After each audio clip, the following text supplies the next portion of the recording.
എങ്ങനെ effect ചെയ്യുന്നുള്ളതാണ്. First effect ചെയ്യുന്നത് എങ്ങനെയാണ്? Corporate objectives. അതായത് കോർപ്പറേറ്റ് ഒബ്ജക്റ്റീവ്സ് കൊണ്ട് ഉദ്ദേശിക്കുന്നത് എന്താ? An important element in the manpower planning is the integration of overall corporate objectives with the manpower planning objectives. അല്ലേ? അതായത് ഒരു മാൻപവർ പ്ലാനിങ് കൊണ്ട് നമുക്കൊരു ഒരു കോർപ്പറേറ്റ് ഒബ്ജക്റ്റീവ്സിൻ്റെ ഓവറോൾ ഇൻ്റഗ്രേഷൻ ആണ് നമുക്ക് നേടിയെടുക്കാനായിട്ട് പറ്റുന്നത്. അതായത് the most of the organisation are conflict the economic and welfare objectives. അല്ലേ? നമുക്കൊരു പ്രോപ്പർ രീതിക്കുള്ളൊരു മാൻ പവർ പ്ലാനിങ് ഉണ്ട് എന്നുണ്ടെങ്കിൽ നമുക്കൊരു വെൽഫെയർ, അതായത് ഒരു എന്താ പറയുക, കോർപ്പറേറ്റ്സിൻ്റെ എക്കണോമിക് ആൻഡ് വെൽഫെയർ ഒബ്ജക്റ്റീവ്സിനെ നമുക്ക് എന്ത് ചെയ്യാൻ പറ്റും?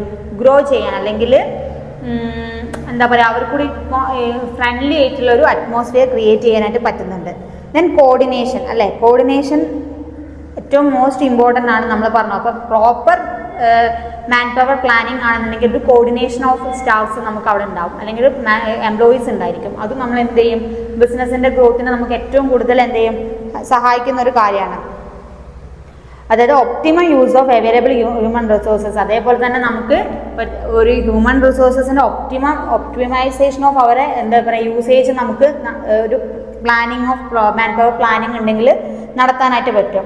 ദെൻ ടോപ്പ് മാനേജ്മെൻറ്റ് സപ്പോർട്ട് നമുക്ക് കുറച്ച് അവൈലബിൾ ആണ്. അതായത് നമ്മൾ പറഞ്ഞല്ലോ, ഒരു HR ഏജൻ്റായിട്ടും മീഡിയേറ്ററായിട്ടും വർക്ക് ചെയ്യുന്ന സമയത്ത് നമുക്ക് മാനേജ്മെൻറ്റിൻ്റെ സപ്പോർട്ട്, ടോപ്പ് മാനേജ്മെൻറ്റിൻ്റെ സപ്പോർട്ട് നമുക്ക് പ്രോപ്പർ രീതിക്ക് കിട്ടാനായിട്ട് എഫക്റ്റ് ചെയ്യുന്നു. Then information system. അതായത് human resource is a vital and effective അതായത് നമുക്ക് എന്ത് പറ്റുന്നു? നമുക്കൊരു കറക്റ്റ് ഇൻഫോർമേഷൻ സിസ്റ്റം, അതായത് മാൻ പവേഴ്സ് അവരെന്ത് ചെയ്യും? അവർ കറക്റ്റ് രീതിക്കാണ് നമ്മൾ കൊണ്ട് നടക്കുന്നത് വെച്ചാൽ നമുക്ക് അവരെടുക്കുന്ന കുറേ ഇൻഫോർമേഷൻസ്, കസ്റ്റമേഴ്സിൻ്റെ ഡിമാൻഡ് ആൻഡ് സപ്ലൈനെ കുറിച്ചും നീഡ്സ് ആൻഡ് വാണ്ട്സിനെ കുറിച്ചൊക്കെ ഒരു ഐഡിയ കിട്ടും. ഒരു ഇൻഫോർമേഷൻ നമുക്ക് എന്ത് ചെയ്യാൻ പറ്റുന്നു? അക്വയർ ചെയ്തെടുക്കാൻ പറ്റുന്നു. അപ്പോൾ അത്രയും എന്താണ് മാൻ പവർ പ്ലാനിങ്ങിൻ്റെ എഫക്റ്റീവ്നെസ് കൊണ്ട് ഉണ്ടാകുന്ന കാര്യങ്ങൾ. അതായത് കോർപ്പറേറ്റ് ഒബ്ജക്റ്റീവ്സ് ഉണ്ടാവുന്നു, ദെൻ കോർഡിനേഷൻ ഉണ്ടാവുന്നു, ദെൻ അവിടുന്ന് ടോപ്പ് മാനേജ്മെൻറ്റ് സപ്പോർട്ട് കിട്ടുന്നു, ദെൻ ഇൻഫോർമേഷൻ സിസ്റ്റം കുറച്ചുകൂടി പ്രോപ്പർ രീതിക്ക് നമുക്ക് എന്താവാൻ പറ്റുന്നു? കൊണ്ടുപോകാൻ പറ്റുന്നു. ഇനി നമ്മൾ നോക്കാൻ പോകുന്നത് റിക്രൂട്ട്മെൻറ്റ്. ഇപ്പോൾ ജോബ് അനാലിസിസ് നോക്കി, ജോബ് ഡിസിഷൻ നോക്കി, മാൻ പവർ പ്ലാനിങ്ങിൽ നോക്കി, ദെൻ നമ്മൾ നോക്കാൻ പോകുന്നത് റിക്രൂട്ട്മെൻ്റ് ആണ്. റിക്രൂട്ട്മെൻറ്റിൽ പറയുന്നത് എന്താണ്? റിക്രൂട്ട് ചെയ്യാം. അതായത് നമ്മളിപ്പോൾ പറഞ്ഞത് എത്ര ഹ്യൂമൻ ബീയിങ്സ് ഉണ്ട്, HR റിക്രൂട്ട്മെൻ്റ് ആണ് നമ്മൾ പറയുന്നത്. ഹ്യൂമൻ ബീയിങ്സിൻ്റെ റിക്രൂട്ട് ചെയ്തെടുക്കുന്നതിനാണ്. അതായത് recruitment as the process of searching for prospective employees and stimulating them to apply for jobs in the organization. ഒരു ജോബിൽ അല്ലെങ്കിൽ ഒരു ഓർഗനൈസേഷന് ജോബ്സിൽ കറക്റ്റ് ആയിട്ടുള്ള പീപ്പിൾസിനെ, എംപ്ലോയീസിനെ റിക്രൂട്ട് ചെയ്യുന്നതിനാണ് നമ്മൾ എന്തെന്ന്, അല്ലെങ്കിൽ അസിസ്റ്റ് ചെയ്യുന്നതിനാണ് നമ്മൾ എന്തെന്ന് പറയുന്നത്? അപ്ലൈ ചെയ്യുന്നതിനാണ് നമ്മൾ എന്തെന്ന് പറയുന്നത്? റിക്രൂട്ട്മെൻറ്റ് എന്ന് പറയുന്നത്. Recruitment involves estimating the available vacancies and making suitable arrangements for the selection and appointment. അല്ലേ? ഓരോ ഓർഗനൈസേഷൻ്റെ വേക്കൻസി വരുന്നതനുസരിച്ച് നമ്മൾ റിക്രൂട്ട് ചെയ്തുകൊണ്ടിരിക്കും. അപ്പോൾ അതിന് കറക്റ്റായിട്ടുള്ള ആൾക്കാരെ നമ്മൾ എന്ത് ചെയ്യുക? അനലൈസ് ചെയ്തിട്ട് സ്യൂട്ടബിൾ അറേഞ്ച്മെൻറ്റ് നടത്തുക, അല്ലെങ്കിൽ സ്യൂട്ടബിൾ പേഴ്സണെ സ്യൂട്ടബിൾ ജോബിലേക്ക് അറേഞ്ച് ചെയ്യുന്നതിനാണ് നമ്മൾ റിക്രൂട്ട്മെൻറ്റ് കൊണ്ട് ഉദ്ദേശിക്കുന്നത്. ദെൻ നമ്മൾ നോക്കുന്നത് സോഴ്സസ് ഓഫ് റിക്രൂട്ട്മെൻറ്റ്. ഒരു റിക്രൂട്ട്മെൻറ്റിൽ എന്തൊക്കെ സോഴ്സസ് ഉണ്ടായിരിക്കും? ദർ ആർ മെയിൻലി 2 സോഴ്സസ് ആണുള്ളത്. ഓക്കെ, സോഴ്സസ് ഓഫ് റിക്രൂട്ട്മെൻ്റ് ആണ് നമ്മൾ നോക്കുന്നത്. അതിൽ നമുക്ക് 2 ടൈപ്പാണ്. ഒന്ന് ഇന്റേണൽ സോഴ്സസും ഉണ്ടാവും, സെക്കൻഡ് വൺ എക്സ്റ്റേണൽ സോഴ്സസും. എന്താണ് അതുകൊണ്ട് ഉദ്ദേശിക്കുന്നത്? പേര് പോലെ തന്നെ ഇന്റേണൽ സോഴ്സസ് എന്ന് പറഞ്ഞാൽ persons who are already working in the retail organisation constitute the internal source. അതായത് ഇന്റേണൽ സോഴ്സസ് ഓഫ് റിക്രൂട്ട്മെന്റ് എന്ന് പറഞ്ഞാൽ നമുക്ക് ഓൾറെഡി ഇപ്പം നിലവിൽ വർക്ക് ചെയ്തുകൊണ്ടിരിക്കുന്ന എംപ്ലോയീസ് ഉണ്ടായിരിക്കുമല്ലോ, നമ്മൾ പറഞ്ഞല്ലോ. അപ്പോൾ അവർക്ക് എന്ത് ചെയ്യുക? അവർക്ക് ഇനിയും അവരെ റിട്ടയർഡ് ആവാൻ പോയിട്ടുള്ള എംപ്ലോയീസ് ഇനി എത്ര ഉണ്ടെന്ന് ചെക്ക് ചെയ്യുക. അതുപോലെ നിലവിൽ ഫ്രഷേഴ്സ് ആയിട്ട് വന്നിട്ടുള്ളവർ എന്തുണ്ട്, അവർക്ക് ഇനിയും എന്തൊക്കെ ട്രെയിനിങ്ങും കാര്യങ്ങളും ഡെവലപ്മെൻറ്റ്സും കൊടുക്കണം എന്നുള്ളത് നോക്കുക. ആ രീതിക്ക് നമ്മളെ, അതായത് ഇനി എത്ര നമ്പർ ഓഫ് വേക്കൻസീസ് വരാനുണ്ട്, അത് റിട്ടയർഡ് ആയി പോകുമ്പോൾ ആ വേക്കൻസി വരാനുണ്ട്, അല്ലെങ്കിൽ ആരൊക്കെ ഇനി ഇതിൽ നിന്ന് റിസൈൻ ചെയ്ത് പോകാനുള്ള സ്റ്റാഫ്സ് ഉണ്ട്, അതേപോലെ അങ്ങനെയുള്ള കാര്യങ്ങളൊക്കെ കുറിച്ച് ഒരു അനലൈസിസ് നടത്തിയിട്ട് അതിനെക്കുറിച്ചൊരു ധാരണ ഉണ്ടാക്കി വെക്കുക.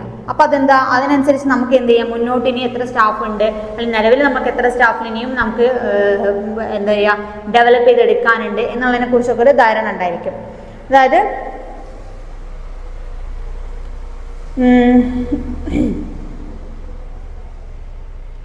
where the internal employees can be made aware and share a recommended suitable candidates from there. അതായത് നിലവിലുള്ള എംപ്ലോയീസ് എന്ത് ചെയ്യുക, അവർ ഇനിയും വേറെ ഏതെങ്കിലും കുറച്ചുകൂടി അപ്ഡേറ്റഡ് ആയിട്ട് വേറെ ഏതെങ്കിലും ജോബിലേക്ക് എന്താ പറയുക നമ്മൾ അപ്ഡേറ്റ് ചെയ്യണോ എന്നുള്ളതിനെ കുറിച്ച് ഒരു അവയർനെസ് ഒക്കെ ഉണ്ടാക്കിയെടുക്കുക, ഷെയർ ചെയ്യുന്നതിനെ കുറിച്ചാണ് ഇന്റേണൽ സോഴ്സസ് പറയുന്നത്. ദെൻ എക്സ്റ്റേണൽ സോഴ്സസ് എന്ന് പറഞ്ഞാൽ എന്താണ്, ഔട്ട്സൈഡ് റീറ്റെയിൽ ഓർഗനൈസേഷൻ ആണ് അല്ലേ, എക്സ്റ്റേണൽ പുറത്തുള്ളത്. അതായത് employees working in the retail companies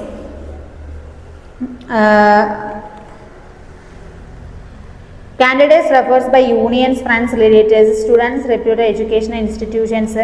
ഇതിൽ കുറേ പോയിന്റ്സ് കണ്ടിട്ടുണ്ട്, മാൻ പവർ കൺസൾട്ട്, അങ്ങനെയുള്ള കുറേ ഔട്ട്സൈഡ് സോഴ്സസിനെ വെച്ചിട്ട് നമ്മൾ എന്താ പറയുക, നമുക്ക് നമ്മളെ നിലവിലുള്ള ഈ നമ്മളെ ഓർഗനൈസേഷന് എന്താ ചെയ്യാം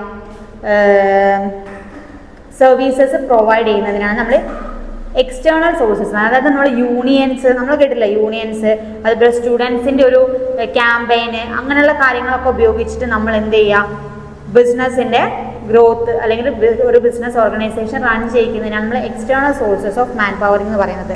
അപ്പോൾ രണ്ട് രീതിക്കാണ് സോഴ്സസ് ഓഫ് റിക്രൂട്ട്മെൻറ്റ് വരുന്നത്, internal sources and external sources. Then ഇനി നമ്മൾ നോക്കാൻ പോകുന്നത് മെത്തേഡ്സ് ഓഫ് റിക്രൂട്ട്മെൻറ്റ്. എന്തൊക്കെ റിക്രൂട്ട്മെൻറ്റിൽ എന്തൊക്കെ മെത്തേഡ്സ് ആണ്.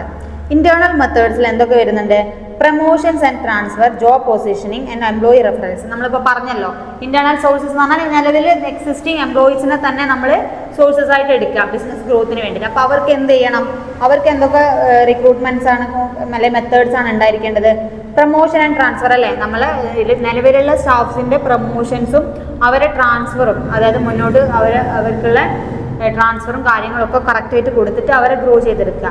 Then job posting, job post ചെയ്യുക, അതായത് ഓരോ നിലവിലെ ഓരോ സ്റ്റാഫിനും അവരെ ട്രെയിൻ ചെയ്തതിനനുസരിച്ചും അവരെ ക്വാളിഫിക്കേഷൻ ഇമ്പ്രൂവ് ആവുന്നതിനനുസരിച്ചും സ്കിൽ ഇമ്പ്രൂവ് അനുസരിച്ച് അവർക്ക് ജോബ് പോസ്റ്റിംഗ് നൽകുക. ദെൻ എന്താണ് എംപ്ലോയീസ് റെഫറൽസ് അല്ലേ, അവരെ റെഫറൽസ് കറക്റ്റായിട്ട് ചെക്ക് ചെയ്യുക.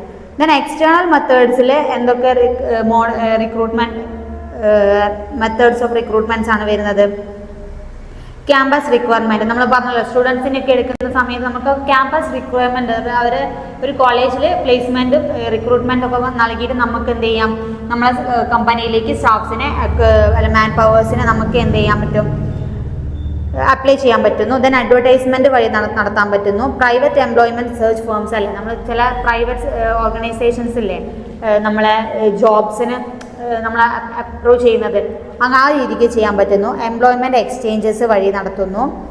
അപ്പോൾ അത്രയും രീതിക്ക് gate hiring and contractors, then walk interview അങ്ങനെയൊക്കെ നടത്തുന്ന ആ രീതിക്കൊക്കെ എക്സ്റ്റേണൽ സോഴ്സസ് വഴി നമുക്ക് എന്ത് ചെയ്യാൻ പറ്റുന്നു, എക്സ്റ്റേണൽ സോഴ്സസിനെ നമുക്ക് ഈ മെത്തേഡ്സ് വഴി നമുക്ക് റിക്രൂട്ട്മെൻറ്റ് സ്റ്റാഫ്സിനെ മാൻ പവേഴ്സിനെ അക്വയർ ചെയ്യാൻ പറ്റുന്നു ഓർഗനൈസേഷന്. ദെൻ റിക്രൂട്ട്മെൻറ്റ് പ്രോസസ്സ്, എന്തൊക്കെ പ്രോസസ്സാണ് റിക്രൂട്ട്മെൻറ്റിലുള്ളത്.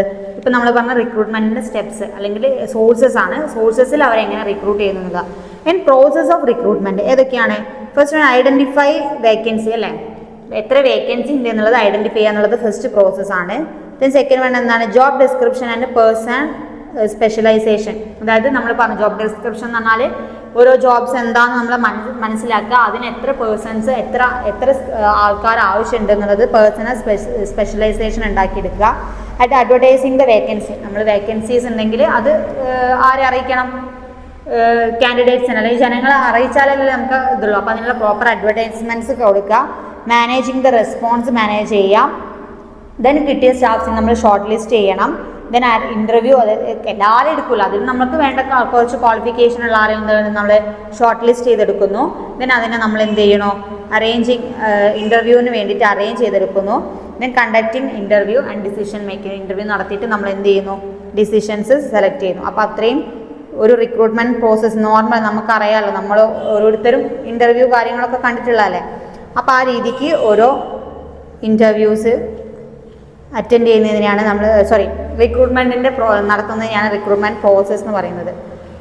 ഓക്കെ, അപ്പോൾ നമ്മൾ എന്തൊക്കെ നോക്കി? മാൻ പവറിൽ മീനിങ്, സിഗ്നിഫിക്കൻസ്, അതിൻ്റെ മോഡൽസ് നോക്കി, അതിൻ്റെ എഫക്റ്റീവ്നെസ് നോക്കി, റിക്രൂട്ട്മെൻറ്റ്സ് നോക്കി, sources of recruitment and recruitment പ്രോസസ്സും കാര്യങ്ങളും നോക്കി.